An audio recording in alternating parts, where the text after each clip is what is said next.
안녕하세요. 워런 버핏처럼 매일 신문을 박전무와 함께 읽으면서 투자의 고수가 됩시다. 웜의 신박 오늘 3월 27일 목요일입니다. 비가 좀 시원하게 좀 내렸으면 했었는데 서울에는 아침에 좀 오다가 여기는 그쳤습니다. 예, 비가 좀 많이 오든지 아니면 바람의 방향이 좀 반대로 바뀌게 되면 또 진화 효과가 있으니까요. 빨리 산불이 진화되기를 바라겠습니다.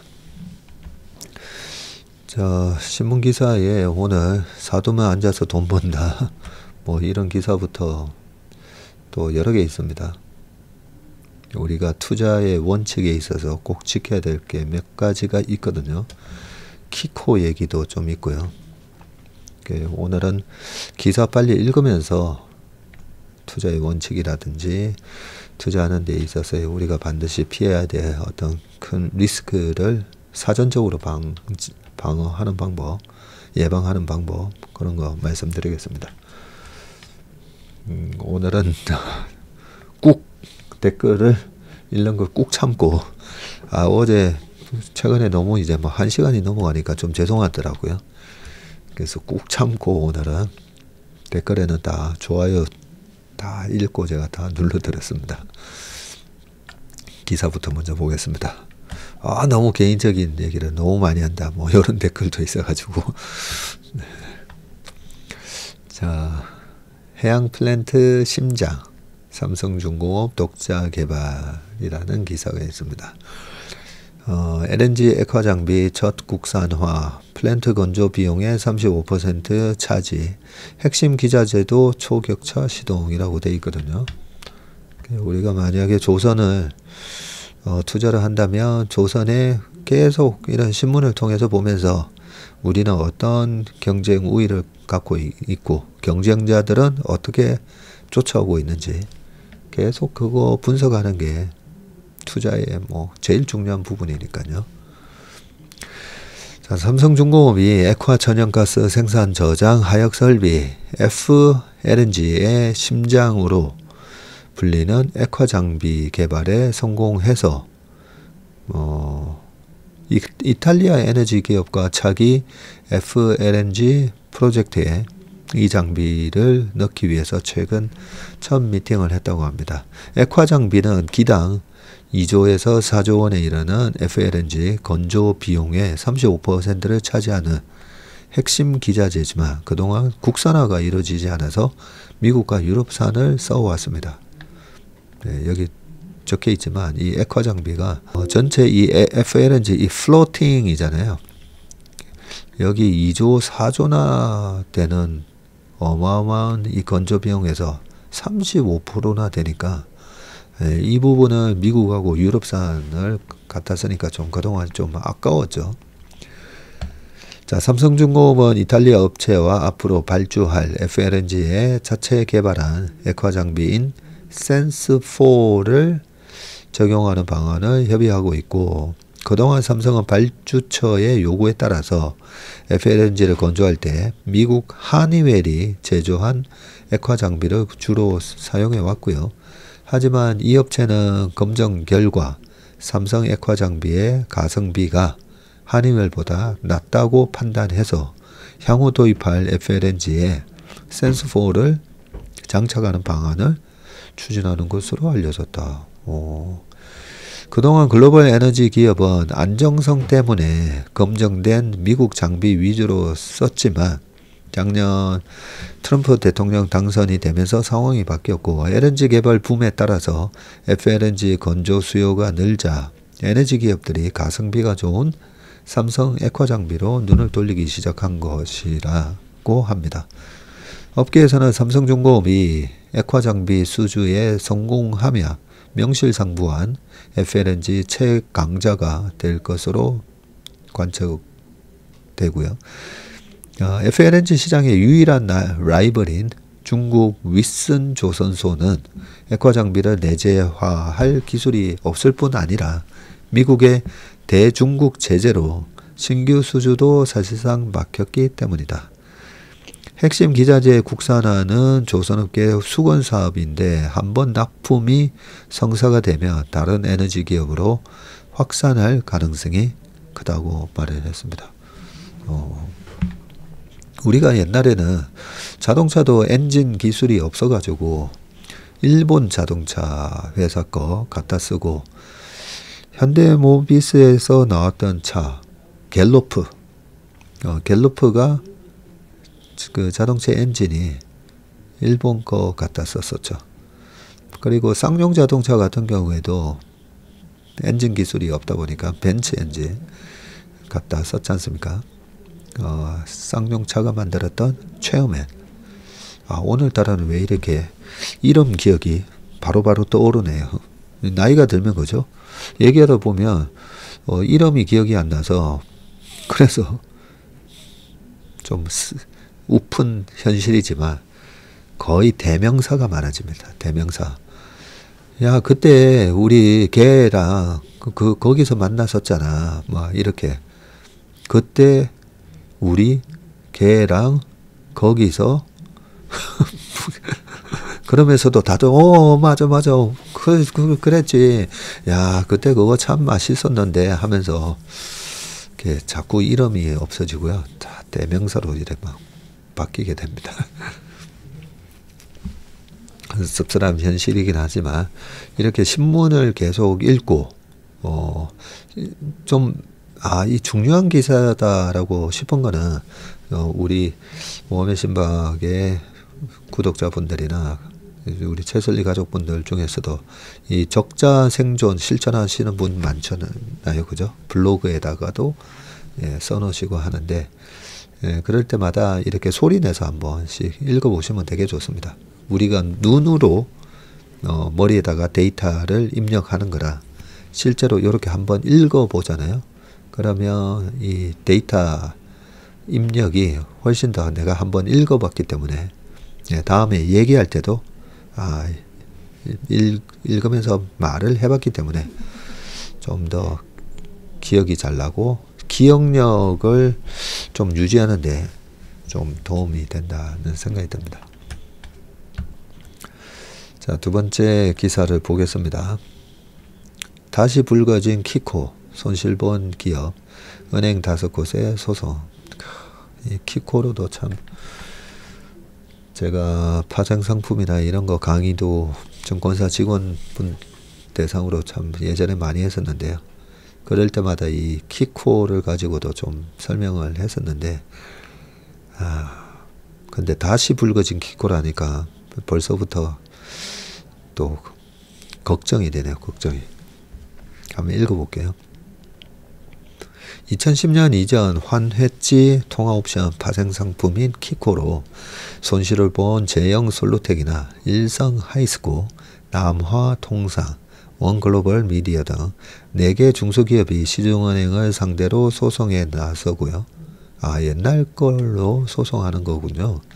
금감원이 2019년 12월 시중은행의 키코 불완전 판매 책임을 물어서 4개 기업에 배상하도록 조정 결정을 내렸으나 6년이 지나도록 이행하지 않았다. 불완전 판매 배상 결정 주요 내용인데 배상 비율이 제영솔루텍은 15%, 일성 하이스코도 15%, 남화통상이 20%, 원글로벌 미디어는 41% 보상하라고 그렇게 돼 놨었군요. 키코 거래업체 부실화 유형에 이 그림이 나오는데 키코 때문에 폐업이 25, 워크아웃이 20.9, 부도가 16.5, 법정관리 13.9. 야, 퍼센트네요. 은행 연체가 10.4%, 합병이 3.5. 이렇게 참 많은 기업들이 피해를 봤습니다. 이게 다 우리가 금융을 잘 몰라서 그 잘 모르는 거를 또 판매를 하고 참 씁쓸한 현실입니다. 제가 우리가 금융강국이 돼야 되겠다라고 생각하는 것 중에 하나가 이런 거에 또 완전히 멀쩡한 기업이 부도가 나고 워크아웃 들어가고 그 멀쩡한 기업의 종사하는 임직원들, 거기 가족들, 그리고 그 협력업체들, 그죠? 이야, 연쇄 효과가, 일단 키코 뭔 내용인지 좀 읽고 말씀을 드릴게요.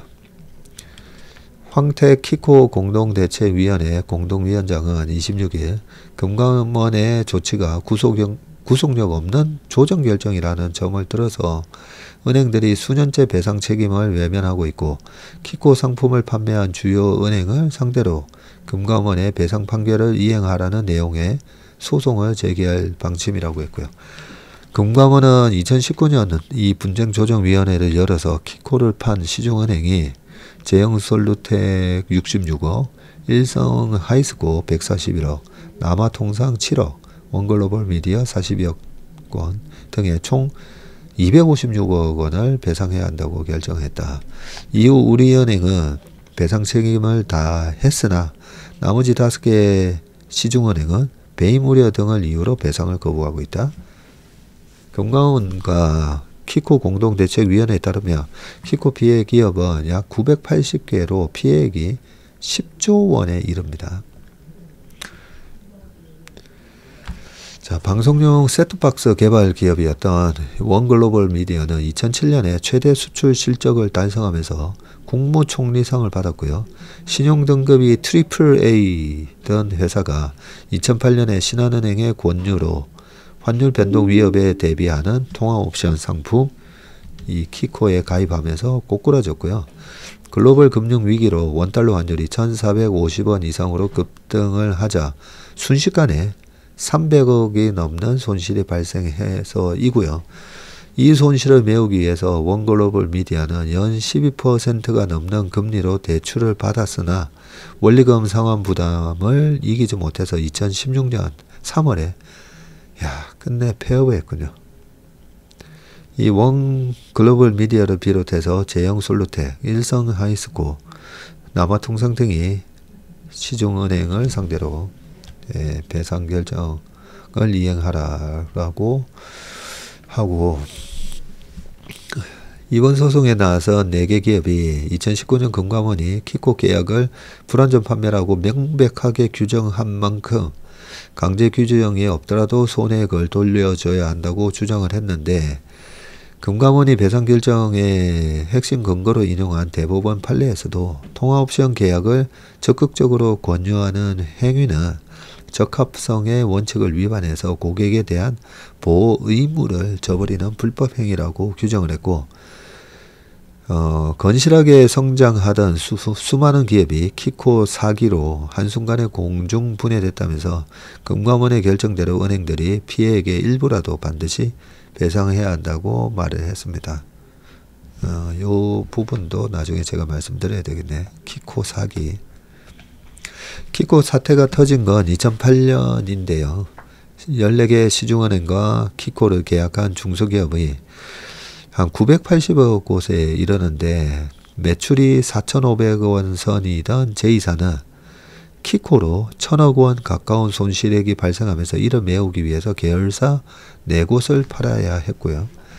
키코는 약정기간 원달러 환율이 떨어질 때 낙아웃 기업의 풋옵션을 통해서 은행이 손실을 메워주고 환율이 오를 때는 낙인 은행의 콜옵션을 통해서 기업이 은행에 외화를 시세보다 싸게 팔아야 해서 기업이 손해를 보는 조건으로 설계된 파생상품인데 2008년 2월 달러당 937원 30전이던 이 원화가 원달러 환율이 그해 11월에 1482원 70전으로 치솟으면서 수많은 기업이 도산하는 등 막대한 손실을 봤습니다. 조봉구 전 키코 공대위원장은 풋옵션과 콜옵션의 배율부터 2배가 넘는 비대칭 구조이고 은행이 제대로 고지하지 않은 불공정 계약인데도 안전한 환회지 상품이라면서 기망행위를 했다고 비판을 했습니다. 은행들은 2013년 대법원에서 무죄가 확정된 키코 사태를 이유로 중소기업들이 다시 소송을 제기하는 것을 이해할 수 없다는 입장이고, 금감원이 2019년 12월 시중은행의 기업별 손해액의 15에서 41%를 배상하라고 했지만 이는 구속력 없는 공고일 뿐 앞서 나온 대법원의 무죄 판결 효력이 그대로 유지되기 때문입니다. 특히 은행들은 대법원의 무죄 판결에도 불구하고 금감원의 배상안을 수용을 하면 배임에 해당할 수 있는 점을 우려하고 있고, 민법상 손해배상 청구권 소멸 시효도 10년인데 이미 지났군요. 한 시중은행 관계자는 소송을 제기하는 기업 중 일부는 키코에 가입하기 위해서 은행권에 경쟁 입찰을 붙였을 정도로 키코 상품을 정확히 이해하고 있어 도저히 불완전 판매로 볼 수 없다고 했고요. 은행들은 또 키코 분쟁이 지속되는 원인으로 금감원의 무리한 시장 개입을 꼽고 있는데, 금감원은 대법원의 무죄 판결이 나온 2013년 이후 6년이 지난 2019년에 돌연 키코 사태 분쟁 조정에 나서 배상안을 마련했다고 합니다. 네. 일단 키코가 뭔지 모르시는 분들을 위해서 간단하게 설명부터 드리고 얘기를 해보겠습니다.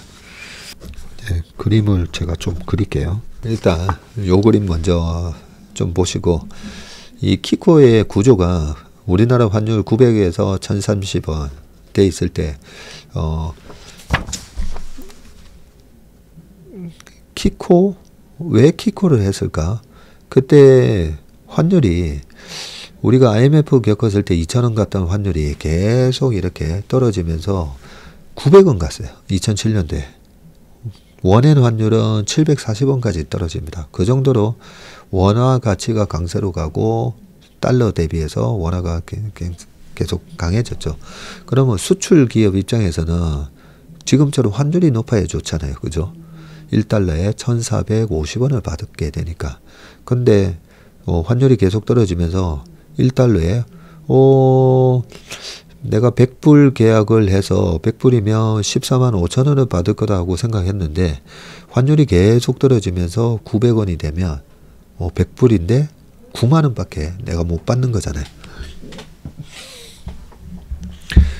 그래서 수출 기업들이 이 환율에 대한 해지를 하게 됩니다.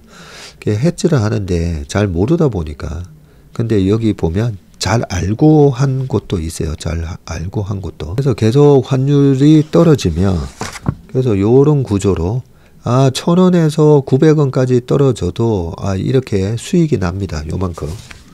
요 삼각형 요 부분에 만큼 수익이 납니다. 그리고 여러 가지 키코 구조가 있어요.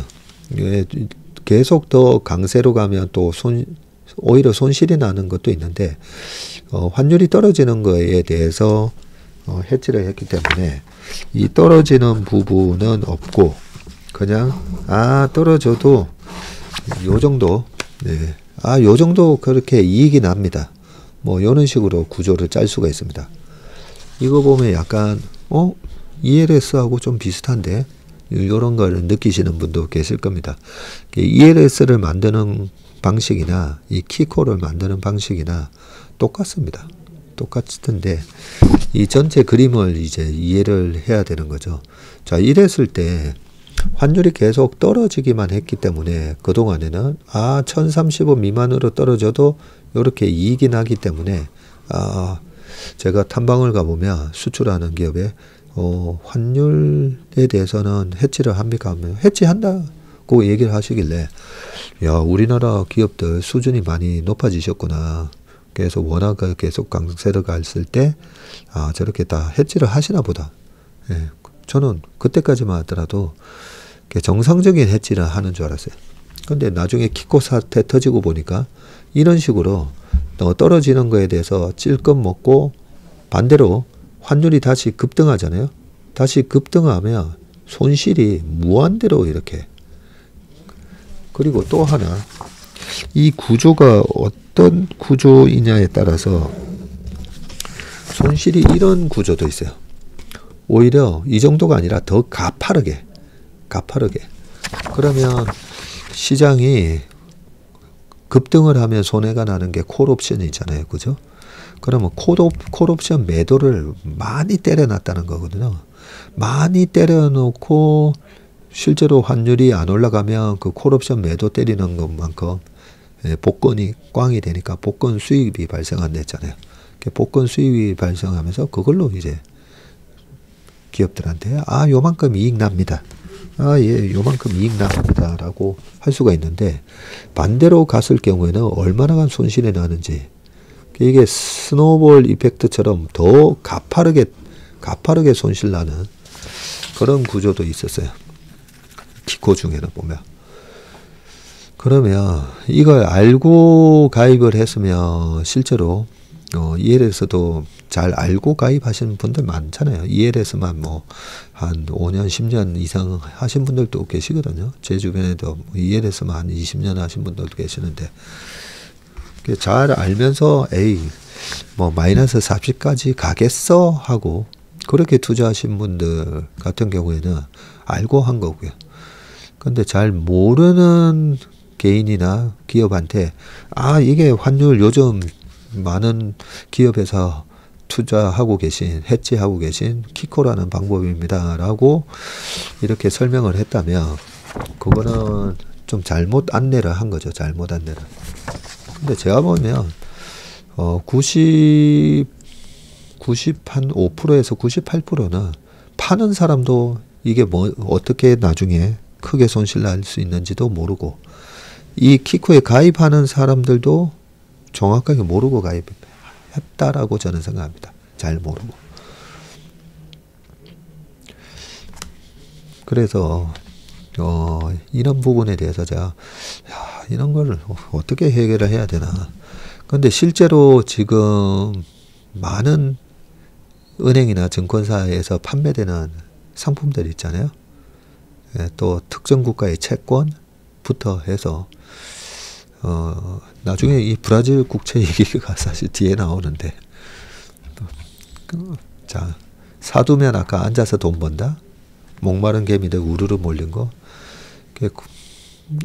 이 브라질 국채를 샀을 때는 헤아라 가치가 어떻게 될 건지 거기에 대한 환손실이 날 수 있습니다. 뭐 요런 것들 그런 거를 이제 잘 고지를 해야 되는 거죠. 브라질 국채 얘기는 나중에 뒤에서 얘기하고요.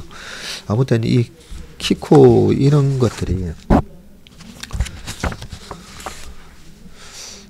ELS랑도 비슷한데 아주 이 키코를 보면 아주 위험하게 만들어져 있었어요. 그 환율 한 900원대에서 왔다 갔다 하면 이익 요만큼. 그러면서 그게 당시에 2005년, 6년, 7년 계속 환율이 강세로만 가다 보니까 우리가 착각을 하는 거죠. 계속 이렇게 환율은 떨어지고 더 이상 환율이 급등할 일은 없나 보다. 그게 2000년부터 환율이 떨어지기 시작했으니까 그걸 한 8년 내내 보다 보면 그 현상이 계속 지속될 거라고 착각을 하는 겁니다. 키코도 그렇고 그 다음 해 2008년도에 벌어졌던 글로벌 금융위기 속에서 미국의 금융기관들이 이 키코랑 뭐 비슷하게 만들었던 게 뭐냐면 서프라임 관련된 거였죠.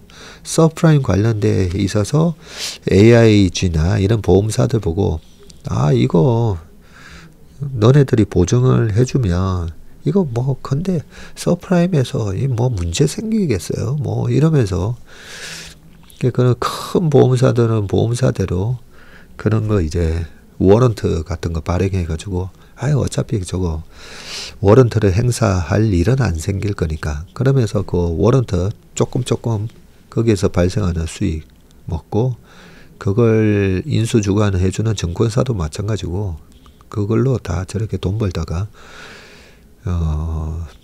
예상했던 범위를 벗어나면 이렇게 큰 손실이 나게 됩니다. 이런 거에 대한 저는 가장 좋은 표현 중에 하나가 철길에서 동전 줍다가 기차가 한번 오면서 그냥 사망하는 케이스라고 생각하거든요. 그래서 절대 우리가 투자할 때 내가 철길에서 동전 철길에 왜 이렇게 동전이 많지?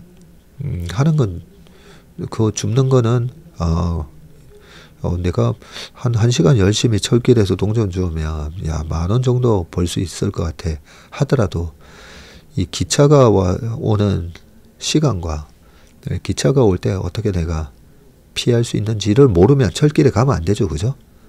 아예 가면 안 되는 거죠. 앞으로 무슨 금융상품에 가입하실 때마다 그 기차가 오는 시간에 내가 기차가 왔을 때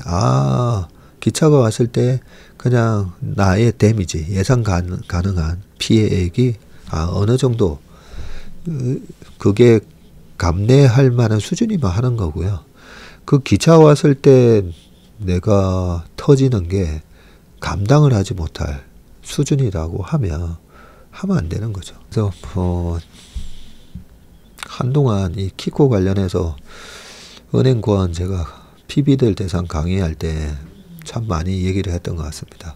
요 구조 설명을 쭉 해주면서 앞으로 우리가 은행이나 증권사에서 금융상품 파실 때 이 금융상품에 설계해주는 애들이 있거든요. 설계자.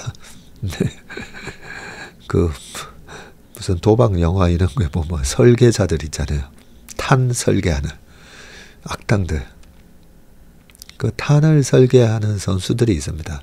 그걸 마치 대단한 상품인 것처럼 만들어서 파는데 ELS도 마찬가지죠. ELS 그 워런트를 사와서 국내 증권사에서 ELS 상품을 막 파는데 제가 한 번씩 보면 탄이 들어가 있는 게 있어요. 탄. 네. 아무튼 제 생각에는 지금 이 금액 이 기업들이 당했던 몰라서 만약에 몰라서 은행에서 요런 거 환해지 하려면 요즘 환해지 많이 하는데 이 키코라는 거 한번 들어보세요라고 권유를 해서 피해를 본 기업이라면 은행이 그러면서 이제 계약서 다 적겠죠. 계약서에는 보면 이게 원금을 보장한다든지 그런 상품이 아니니까 언제든지 손실이 날 수 있습니다 라고 다 계약서에는 적혀 있었겠죠. 근데 그걸 파는 사람도 모르고 사는 사람도 모르고 그랬을 때 이제 대법원에서는 당연히 계약서 꼼꼼히 따져보면 여기 이렇게 다 고지는 돼 있었네 라고 해서 그게 책임이 없는 건 아니잖아요. 요즘 우리나라 은행이 어떻게 보면 참 예대마진으로 너무 이렇게 참 떼돈을 벌고 있지 않습니까? 그랬을 때 저는 이게 대법원 판례에서는 무죄라고 했다 하더라도 금감원에서 요 정도는 그래도 요 정도는 저거 보상해줘라 한 거잖아요. 했을 때 다 해봐야 256억인데 요즘 우리나라 시중 이 4대 은행들이 5대 은행이 얼마나 많은 돈을 벌고 있습니까?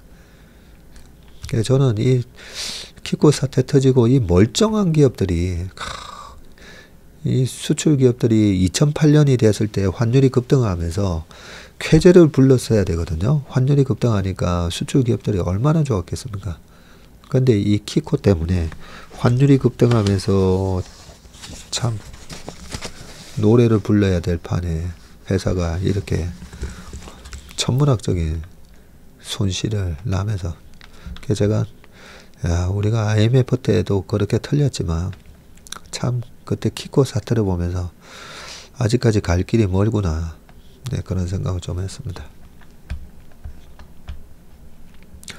그 은행들 상품 만드실 때 요즘은 참 유능한 분들 많이 그 리스크 관리 팀에도 계시잖아요. 상품 판매하기 전에 상품을 설계할 때부터 좀 이런 거에 대해서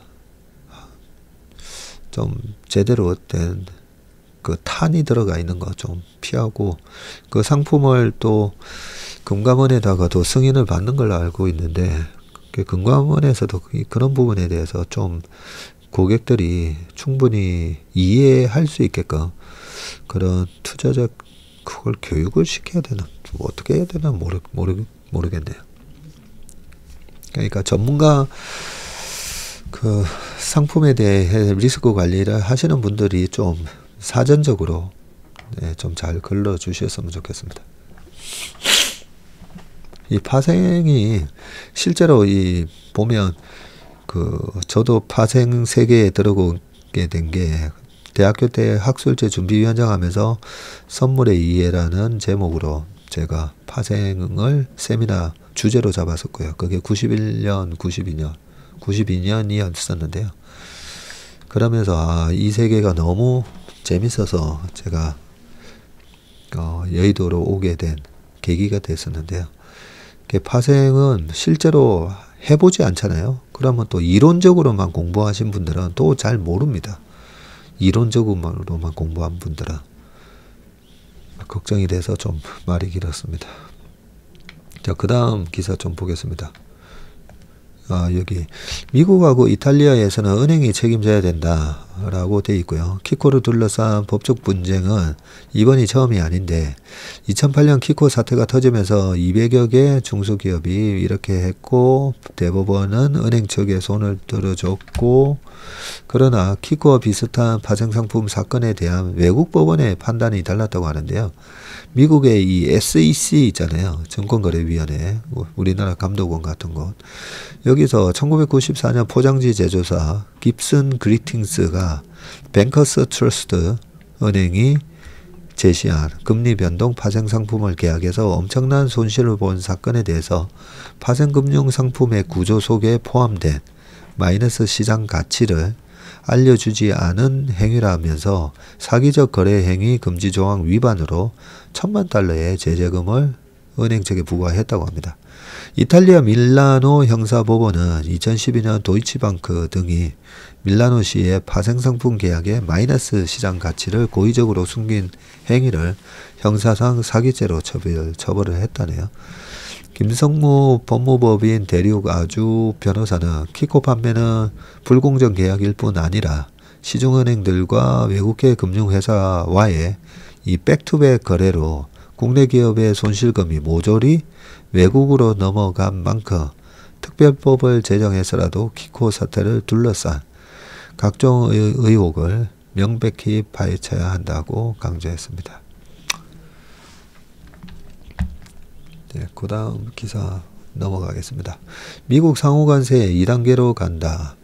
최대 50% 관세 폭탄 던진 뒤 협상. 이거 뭐 월말만 되면 그죠? 트럼프가 계속 이번에 관세 진짜 때린다 하면서 지금 2월달, 3월달 예, 계속 반복이 되고 있습니다. 이제 4월 넘어가는데도 4월 2일에는 진짜 또 한다 이러고 있으니까 내용 일단 한번 보겠습니다.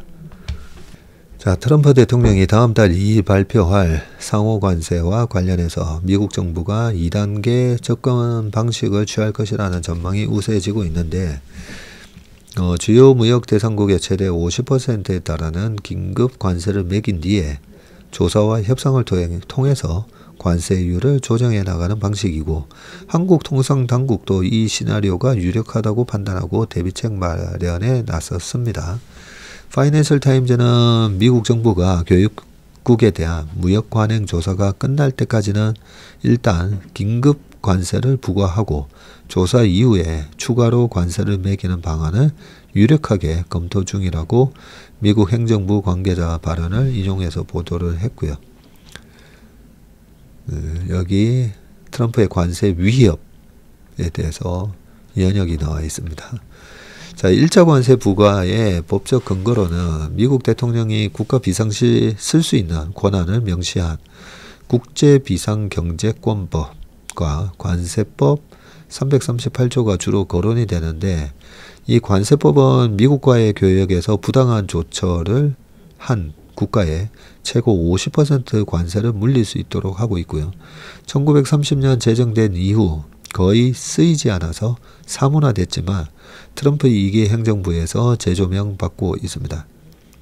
2단계는 미국 당국이 불공정 무역 관행을 조사하면서 관세율을 조정하는 단계인데 이때는 상대국의 대외 교역 관행을 조사하고 보복할 수 있는 규정을 명시한 연방법 301조가 근거가 될 가능성이 크다는 분석이 나오고 있습니다. 통상당국도 이 같은 안이 유력하다고 보고 있고요. 통상 전문가들은 이미 미국이 국가를 등급별로 나누거나 일괄적으로 관세를 부과한 뒤에 양자 협상에 나서는 선부가 후 협상 시나리오를 예상해 왔는데, 양주영 산업연구원 경제안보 실장은 미국이 각 나라의 비관세 장벽과 환율 정책 등의 근거를 가지고 관세를 매기기에는 물리적 시간이 절대적으로 부족하다고 설명했습니다. 다음 달 2일은 앞서 트럼프 대통령이 관세 해방의 날이라고 공언한 날인데, 트럼프 대통령이 여러 차례 강조한 자동차 등에 대한 품목 관세도 상호 관세와 함께 이날 부과할 가능성도 배제할 수 없고, 지난 24일 백악관에서 열린 현대자동차 그룹의 미국 투자 발표 행사에서 며칠 내 자동차, 목재, 반도체 등의 추가 관세를 발표할 예정이라면서 이들 관세는 상호 관세 발표보다 앞서 시행될 수 있다고 말을 했습니다. 트럼프 행정부의 자동차 관세 부과 의지가 재확인되면서 정부의 위기감도 고조되고 있는데, 현대차가 210억 달러 수준의 대규모 대미 투자를 발표했지만 한국에서 만들어 미국으로 수출하는 자동차에 대한 품목 관세는 예외로 하지 않을 것이라는 시각이 우세하고, 특히 상호 관세와 자동차 관세가 함께 부과되면 국내 자동차 산업이 받을 타격이 상당할 것으로 정부는 우려하고 있습니다. 정부 관계자는 트럼프 대통령이 백악관에서 현대차를 지칭하며 언급한 관세 면제라는 표현은 미국에서 생산된 차량에 대한 일반론일 가능성이 크다면서 끝까지 미국과 실무 협상을 벌여서 우호적 대우를 받기 위해 노력할 것이라고 강조를 했습니다. 자, 그동안에 관세 때린다 해놓고 또 미루고, 때린다 해놓고 미루고 그랬잖아요. 자꾸 도대체 왜 그러는 걸까요? 옛날에 황현희, 개그맨 황현희 씨가 그죠? 도대체 왜 이러는 걸까요? 그러셨는데, 자, 관세를 저렇게 다 때리면, 관세라는 거는 미국에서 뭐 중국 제품을 수입하는 수입업자가 내는 거가 관세이거든요. 그래서 관세 200% 매기겠다면 그 200% 뭐 현대자동차에다가 매기겠다 했을 때, 그 미국에서 현대자동차를 수입하는 딜러가 됐든 누가 됐든지 그 수입업자가 내는 건데, 그게 미국에다가 현지법인 만들어서 수입해서 팔게 되면 그 현지법인 만든 회사가 내는 거긴 하지만, 그 관세를 갖다가 그렇게 상호 관세 해가지고 전부 다 모든 품목에다 관세를 때려버리잖아요. 그러면 결과적으로는 보면 미국 국민은 그 수입하는 관세 때문에 수입해오는 가격이 비싸지니까, 뭐 예를 들어서 100% 관세를 때렸다. 그러면 3천만 원짜리가 6천만 원이 되면서, 그죠? 그래서 그 수입 안 하고 그냥 국내에 있는 대체재를 사용하게끔 만든다는 거잖아요. 그러면 전 세계의 자동차에 대해서 다 관세를 때려버리면, 미국 사람들이 가격이 싼, 그러면 GM, 포드 사야 되겠구나. 테슬라도 있고. 그렇게 되면 실제로 미국 소비자들은 좋은 차를 저렴한 가격에 탈 수 있는 권리를 뺏기는 거잖아요. 네, 그래서 이 관세가 보면 이 자본주의에서는 자본주의의 시장경제 원리를 저버리고, 이 국가 간의 비교 우위에 의해서 각 나라들의 부가 다 같이 증대한다라는 리카르도의 이 비교 우위론을 반대로 하는 거죠. 그러면서 각 나라의 부가 줄어들게 돼 있어요. 줄어들게 돼 있습니다. 그러면서 주식시장이 박살나는 거죠. 부가 줄어드니까.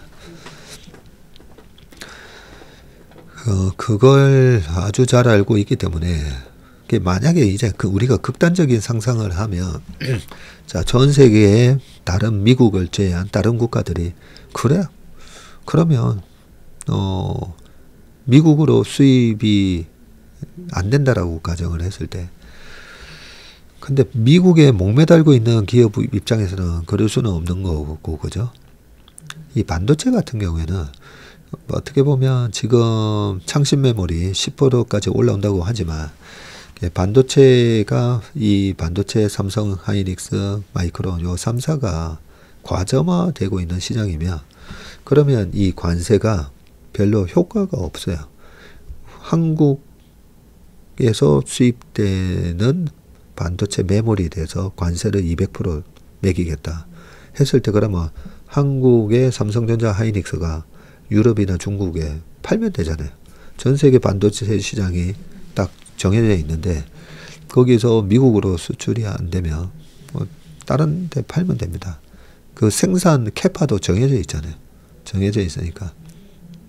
그래서 관세를 때린다고 했을 때 그게 크게 효과가 없는 품목이 있고, 관세를 때리면 야 큰일인데, 네, 미국에다가 수출 못하고, 미국은 저 관세 쓰느니 우리나라 제품 써버리지. 이런 품목에 따라서 타격이 다를 수가 있는데, 어쨌든 전체적으로는 보면 하면 안 되는 거예요. 트럼프랑 앨런 머스크가 이걸 알까 모를까 보면 알 겁니다. 알 거기 때문에 결국은 트럼프 1기 때도 중국에 대해서 25% 관세로 끝났던가 그랬잖아요. 그래서 적당한 선에서 끝날 거라고 보는데, 지금은 이 관세 이슈로 관세를 어떻게 할지 모른다 막 이렇게 되면, 뭔가 수입을 하려고 했다가도 잠깐만 홀드, 나중에 관세가 어떻게 될지 모르니까. 그래서 2022년도에는 페드가 금리를 아주 급격하게 올리면서 투자하지 마, 소비하지 마, 그렇게 물가 잡아야 되니까 단기적으로 아무것도 하지 마, 그런 분위기를 연출을 했다면, 지금은 트럼프의 입장에서 이런 노이즈를, 스트레스를 주는 게 저는 일시적인 의도된 부분이 다른 거죠. 뭘 의도하는데. 그래서 이거 수입 캐나다, 멕시코로부터도 보통 한 달, 두 달 전부터 할 거 아니에요. 그죠? 이거 수입하려고 했다가 이 관세 물게 되면 어떡하지? 관세는 수입하는 업자가 이제 내게 되니까 어떡하지? 그러면서 일시적인 경기가 급냉하는 듯한 걸 연출을 해서, 결국은 지금 만기가 몰려서 막 돌아오는 미국 국채를 낮은 금리로 재발행하기 위해서 그런다라고 저는 그렇게 생각을 하고 있습니다. 자, 그래서 빨리 요 4월, 5월로 넘어가면 신규 발행되는 이 채권에 대한 물량은 좀 큰 폭으로 줄어들긴 하니까요. 4, 5, 6월 달에 되면 다시 좀 시장에 이런 노이즈가 좀 사라지지 않을까? 네, 그렇게 낙관적으로 저는 전망을 해보겠습니다. 자, 그 다음 기사 좀 볼게요.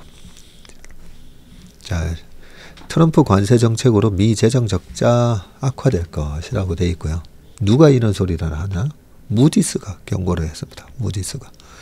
국제신용평가사 무디스가 트럼프 대통령의 고율 관세 정책이 미국의 재정 건전성과 금리 대응 능력을 저해할 수 있다고 경고를 했고요. 무디스는 26일 전날 보고서에서 미국의 재정 건전성은 2023년 11월 이후 악화되고 있으며 수년간 악화 추세가 지속될 것으로 보인다고 진단했습니다.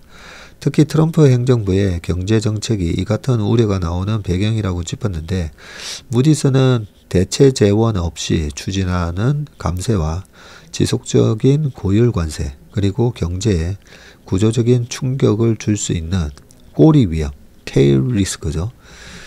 이 꼬리 위험은 모두 신용도에 부정적인 영향을 미친다고 평가를 했고요. 이어 미국 정부의 재정 적자 및 부채 부담을 감당하는 능력이 줄어들고 있다고 지적을 했습니다. 리스크 관리나 이런 거 담당하시는 분들은 이 테일 리스크를 아주 많이 얘기를 듣죠. 주식 투자하시는 분들도 반드시 아셔야 되고, 그죠? 이 정규 분포상에 우리가 시그마 1, 시그마 2, 시그마 3 해서 시그마 3면 거의 99%, 네, 99% 확률로 이 안에 들어오기 때문에 괜찮습니다 하는데, 그 마지막 그 0.5, 0.5, 이 마지막 정규 분포상의 이 꼴에 있는 99%는 이렇게 될 거라고 생각했는데 안 될 그 1% 확률, 네, 그게 꼬리 리스크 있죠. 정규 분포상의 그림이 양쪽에 꼬리처럼 되어 있다고 해서 테일 리스크라고 합니다. 자, 미국 의회와 연방정부는 최근 정부 재정 적자 방안을 두고 의견 차를 좁히지 못하고 있는데, 금융시장 전문가들은 미국의 부채 급증이 글로벌 국채 시장의 구조적인 불안을 초래할 수 있다고 경고를 했고요. 글로벌 채권 운용사 핀코는 지난해 말 지속 가능성 우려로 미국 장기 국채 매입을 주저하고 있다고 밝혔고요. 미국의 2023년 회계연도의 재정 적자는 여기 보시면 1조 8천억 달러, 1조 8천억 달러니까 한 2,600조, 700조, 전년 대비 8% 증가했고요. 무디스는 미국의 부채 상환 능력은 다른 고신용 등급 국가 대비 상대적으로 취약하다면서 행정부의 정책 변화가 글로벌 경제 체제에 구조적 변화를 초래할 수 있다고 내다봤습니다. 이 미국 부채, 이거 정부 재정 적자 해소 방안, 부채 급증, 이것 때문에 사실 트럼프 4년 안에 좀 큰 뭔가 직업 변동이 있을 것 같은데요. 그 얘기하려면 또 한 30분 얘기해야 되기 때문에 넘어가도록 하겠습니다. 저희 회사에 찾아오시는 이 최근 신규 고객분들 한테는 제가 좀 설명을 쭉 드리거든요. 오프라인 방송에서 얘기하기는 좀 되게 좀 그렇습니다. 방송에서 얘기하기는 좀 그래가지고, 부채를 해결하는 방법으로 지금 트럼프가 하려고 하는 그것 때문에 강남의 집값이 폭등을 하고, 그 이유가 다 있는 거거든요. 금값하고 뭐 다 이유가 있는 건데, 네, 넘어가겠습니다. 좀 이따가 제가 15분 뒤에 나가야 되기 때문에. 자, 중국 조선에 뺏겼던 탱커 건조, HD, 현대, 한화 등 이딴 수주. 다음에 제가 시간 날 때는 꼭 말씀은 드릴게요. 이 트럼프 미국 재정, 이걸 어떤 식으로 지금 해소하려는지 의심 가는 부분이 있거든요. 다음에 말씀드리겠습니다. 자, 중국 조선에 뺏겼던 탱커 건조, HD, 현대, 한화 등 이딴 수주. 하나오션이 초대형 원유 운반선 VLCC 두 척 수주를 눈앞에 뒀다. VL이 이게 very large라는 뜻이죠. very large. 수주를 눈앞에 뒀고, 미국 도널드 트럼프 정부의 중국 제재가 강화되자 글로벌 해운사들이 한국으로 일감을 돌리고 있다는 분석이 나오는데, 하나오션은 최근 그리스 선사인 캐피탈 매니지먼트사와 VLCC 두 척에 대한 건조 의향서를 맺었고요.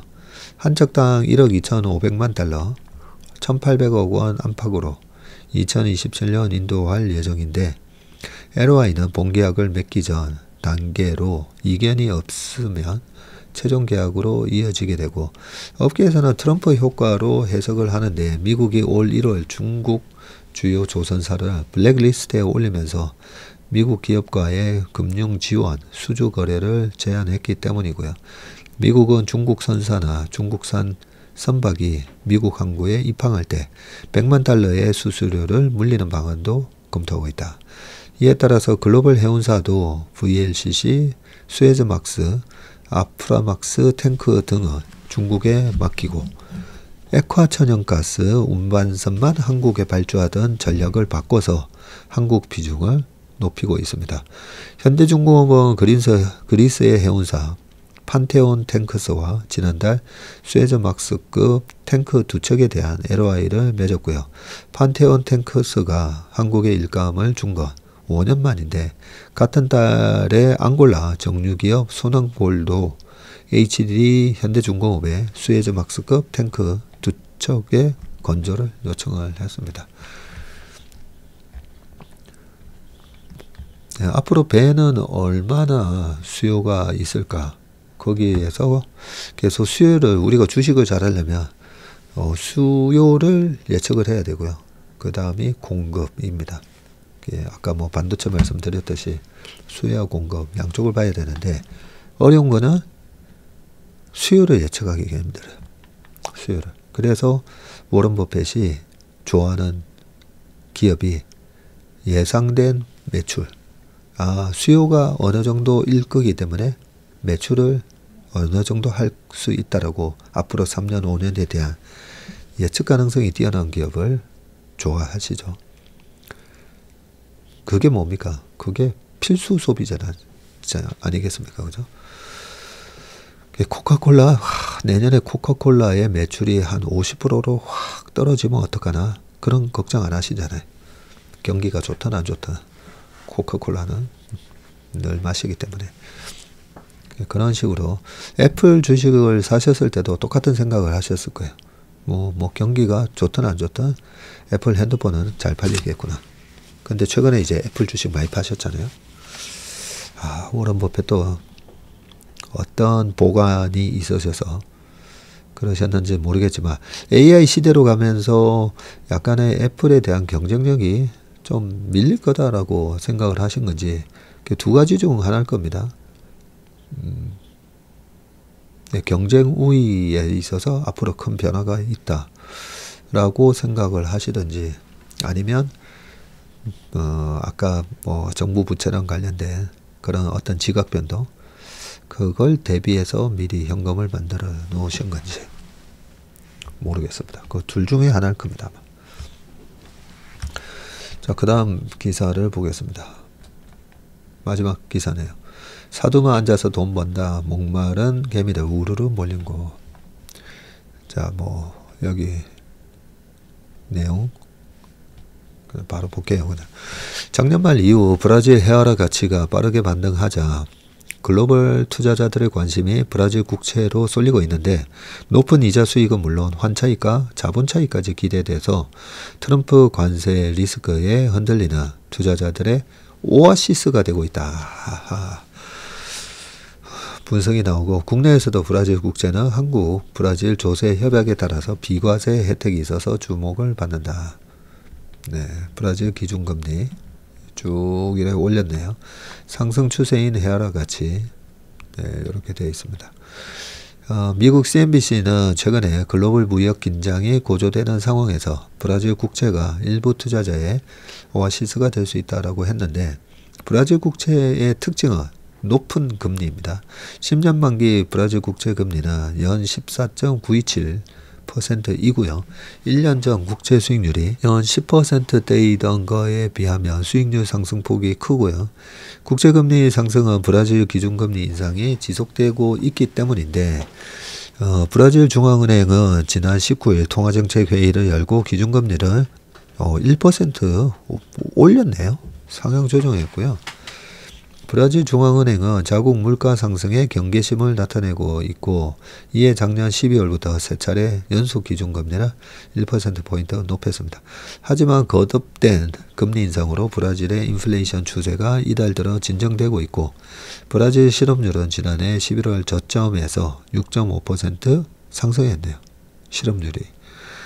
지배견 신한투자연구원은 브라질 최종 기준금리 한계치가 연 15% 수준이고 둔화 중인 경기 레벨을 고려하며 브라질 국제금리의 하락 여력이 크다고 설명을 했는데 브라질 금리가 다시 떨어지면 채권값이 다시 상승해서 시세 차익을 얻을 수 있을 것이라는 기대가 나온다.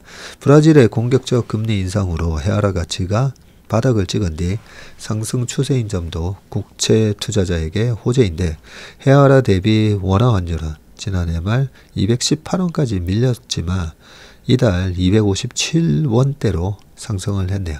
미국 달러 대비 헤아라 환율은 작년 말 6.28 헤알에서 현재 5.69 헤알. 헤아라가 같이 달러 대비해서 절상이 됐다 그죠? 그게 뭐 달러 인덱스가 재작년에 114 갔다가 이번에 103까지 떨어졌으니까 예, 우리나라 원화 빼고는 웬만한 나라의 통화가 달러 대비로는 예, 강세로 돌아선 현상이 최근에 한 두 달 반 동안에 벌어졌습니다. CNBC는 펀드 운용사를 인용해서 운용사들이 지난해 브라질 재정 상황이 악화한 브라질 국채에 대한 투자를 50% 이상 줄였지만 최근에 브라질 국채를 추가하기 시작했다고 하고요. 스테이트 스트리트 글로벌 마켓의 닝선 신흥시장 담당 수석 애널리스트는 시장의 초점이 관세와 지정학으로 이동하면서 브라질 자산은 높은 수익률을 내는 것은 물론 미국 무역 정책에 영향을 받을 가능성이 작아서 단기적으로 매력적이라고 평가를 했고요. 브라질은 미국과의 무역 비중이 낮아서 국제 수익률도 영향을 덜 받고 있다는 분석입니다.